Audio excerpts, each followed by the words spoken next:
बिस्मिल्लाहिर्रहमानिर्रहीम। लाखों करोड़ों दुरूद सलाम नबी सल्लल्लाहु अलैहि वसल्लम और उनकी आल पर।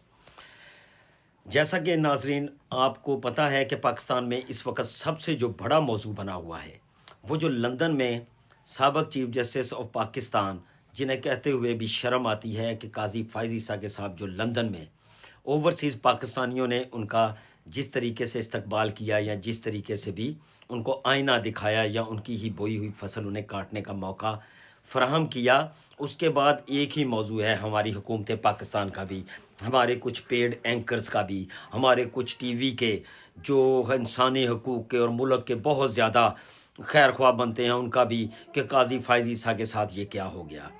मोहसिन नकवी साहब की बात सुन लें। मोहसिन नकवी साहब लगे हुए हैं कि काजी फायज ईसा के साथ जो लंदन में हुआ वो पाकिस्तान की बेइज्जती है, वो पाकिस्तान के लिए बहुत ही बुरा मकाम है। मैं उनको निशाने इबरत बना दूंगा, मैं उनके ख़ानदानों के शनाख्ती कार्ड कैंसिल कर दूंगा, मैं उनके पासपोर्ट कैंसिल कर दूंगा, मैं शायद उनका जीना हराम कर दूंगा। मोहसिन नकवी साहब, आप पहले अपने गिरेबान में झांकें। आप पिछला पूरा साल जो वज़ीर आला पंजाब रहे, फिर आपको जब आपने इलेक्शन में सहूलतकारी की तो उसका सिला आपको बगैर पार्टी के सेनेटर मुंतखब करवाया गया, और फिर आपको अभी वजारत दाखिला इंजॉय कर रहे हैं। हकीकतन मुल्क जो है वो सिर्फ आप चला रहे हैं। शहबाज शरीफ का सिर्फ नाम है, उस गरीब कठपुतली को सिर्फ आपने एक पपेट बनाया हुआ है ताकि अवाम गालियां सारी उनको दें और मज़े सारे आप लूटें। मोहसिन नकवी साहब, क्या आपको काजी फायज ईसा की बेइज्जती नज़र आ गई है? क्या आपको यहाँ पर उन माओ बहनों की बेइज्जती नज़र नहीं आती जिनके घरों में तुम एजेंसियों वालों को, जिनके घरों में तुम पुलिस वालों को, जिनके घरों में तुम अपने बदमाश गुंडों को रात के टाइम जाने की इजाज़त देते हो, उन्हें हुक्म देते हो, वो चादर चार दीवारी को बेमाल करते हैं, वो माओ बहनों को उनके घरों के अंदर ही बेहरासगी का शिकार करते हैं? क्या उस वक़्त तुम्हारी गैरत नहीं जागती?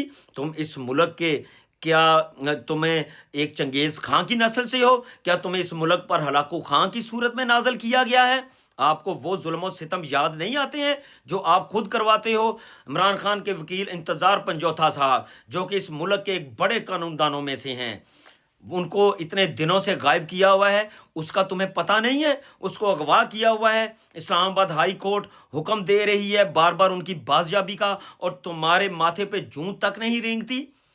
और काजी का तुम्हें बहुत ज़्यादा दुख है।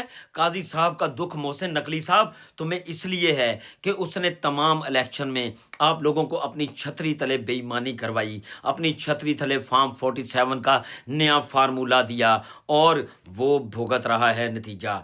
वो दिन भी दूर नहीं होंगे कि जब आप लोग भी अपनी अपनी ही बोई हुई फसल को काटने के करीब आओगे। क्या अल्लाह ताला का खौफ नहीं है आप लोगों के दिलों में? क्या जो जेलों में हो रहा है इंसानी हकूक़ की खिलाफ वर्जियाँ, मोहसिन नकवी, तुम्हें वो पाकिस्तान के अंदर नज़र नहीं आती हैं? क्या यहाँ पर डाकू सरेआम लूटते हैं यहाँ पर लोगों को अगवा करते हैं, तवान लेते हैं, तुम्हें वो नज़र नहीं आता? क्या यहाँ पर जब तुम लोग सिक्योरिटी की बुनियाद पर लोगों के घरों में दाखिल होते हो, उनकी माओ बहनों को, बेटियों को हरासा करते हो, वो तुम्हें नज़र नहीं आता? लंदन में काजी फायज ईसा तुम्हें नज़र आ गया? जाओ, लंदन वालों का जो करना है कर लो। तुम्हारी औकात है लंदन में जाके एक भी बकवास कर सको? इस मुल्क का ख्याल रखो खुदा के वास्ते। मोहसिन नकवी साहब, इस मुल्क का ख्याल करें। आप यहाँ के वजारत दाखिला हैं, आप लंदन के नहीं हैं। लंदन में आप कुछ नहीं कर सकते, वहाँ तुम भी ग़ुलाम हो, वहाँ काजी फायज ईसा भी ग़ुलाम है, वहाँ लंदन पलान वाले नवाज शहबाज भी ग़ुलाम हैं। वहाँ आप लोग कुछ नहीं कर सकते हो, चाहे वो तेल के साथ जूते भिगो भिगो के आपके सरों पर मारते रहे, आपने सरे तस्लीम खामी करना है। ये आप लोगों की औकात है। यहीं बैठे गीदड़ भपकियाँ दे सकते हो, यहीं बैठकर मासूम लोगों के घरों में पुलिस और एजेंसियों की मदद से घुस सकते हो, यहीं बैठकर तुम आईने पाकिस्तान को तार तार कर सकते हो। यहाँ पर ही तुम अवाम के दिए हुए मैंडेट की अमानत को भी हार को जीत में तब्दील कर सकते हो और जीत को हार में तब्दील कर सकते हो। यही मुल्क है जहाँ पर तुम लोगों को इस किस्म की सहूलतकारी दी जाती है, वो शायद तुम लोगों को अपने अवाम के पास भी ना भटकने दें। इसलिए آپ اپنے ملک پر محسن نقوی صاحب دھیان دیں۔ آپ کو اللہ تعالیٰ نے جس طریقے سے بھی بنایا، لیکن اللہ تعالیٰ نے آپ کو اس ملک کا وزیر داخلہ بنایا ہوا ہے۔ اس ملک کا نظام درست کریں۔ آپ کو کراچی کے ڈاکوں پر دھیان دینا چاہیے۔ لاہور میں کوئی بندہ باہر چلا جاتا ہے تو اس کو یہ نہیں پتہ ہوتا کیا اس نے گھر سلامت واپس آنا ہے یا نہیں آنا ہے۔ اس لیے محسن نقوی صاحب اپنے ملک پر دھیان دیجئے۔ قاضی فائز عیسیٰ کی فکر چھوڑ دیجئے، ٹینشن نہ لیا کریں زیادہ، وہاں کی ٹینشن لیں جہاں کا فرض اللہ تعالیٰ نے آپ کے ذمہ لگایا ہے۔ اپنے اور اپنے ارد گرد کے تمام ہمسایوں کا، رشتہ داروں کا خیال رکھیے گا۔ اللہ حافظ۔